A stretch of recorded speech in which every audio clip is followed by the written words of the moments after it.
The Vega show in Copenhagen is the last of 8 shows in a tour of Denmark, which is actually the first time I've been around Denmark for about 5 years, because I've been busy outside of Denmark. So, and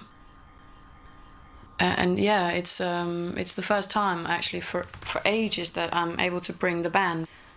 I love playing live in any which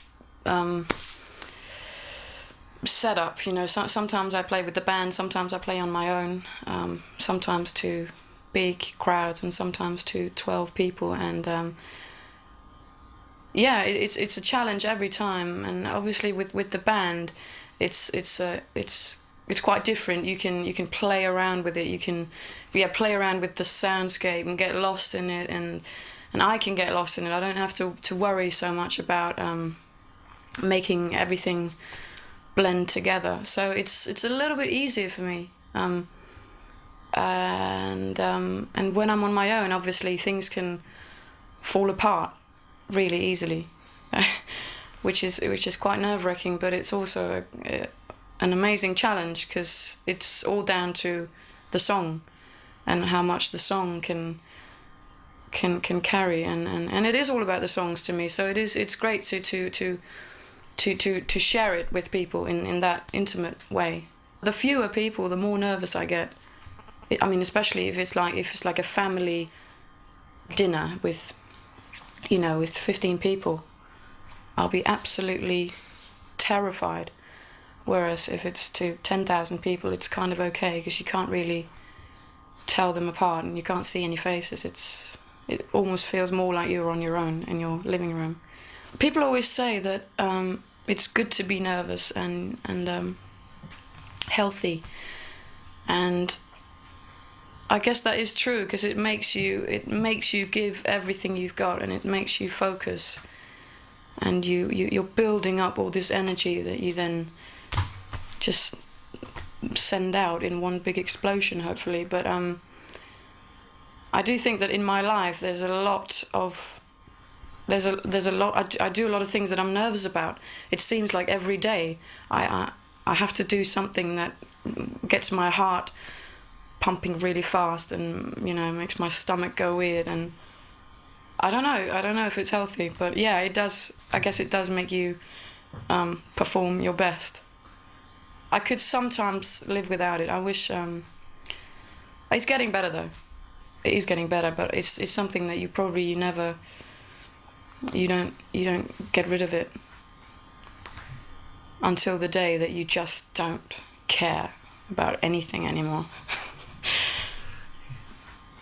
I don't have any weird rituals, or I'm not superstitious in any way. I think I get quite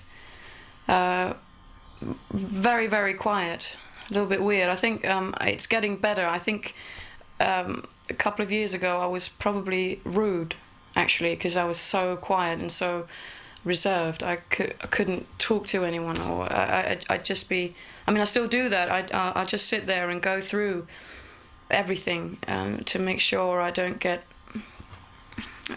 surprised during the gig. Even though I've played these songs a million times before, I always make sure that every night I've been through it before I go on stage.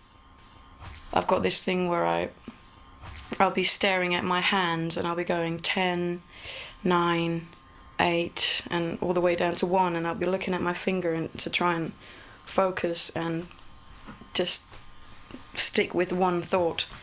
Yeah, I guess that is a ritual. There's always those 10 seconds where I want to run, and I know that I can't do this. I have to just leave. But then, of course, you make yourself do it, and you remind yourself that it's only music, and it's not the end of the world if something goes wrong. The band, as I was saying before, is allows me to. It's sort of more of a playground when we play live. I can just lay back in whatever they're playing, and that will take me far away. And I really enjoy that. Music as well, to me, is a social thing, and we've with this band we've played together for ages. Most of us for about 10 years, and some of the guys have been playing together since they were kids. So it's a family now. It's like I love these people, and it's such an amazing thing to share music, and to be creative together like that is unlike anything I share with other people. It's amazing. I guess we sort of, since well, some of them have grown up together, and I became a part of that group of people when I was about 15 maybe, yeah, so we're just all a part of the same huge gang of people from this Danish city.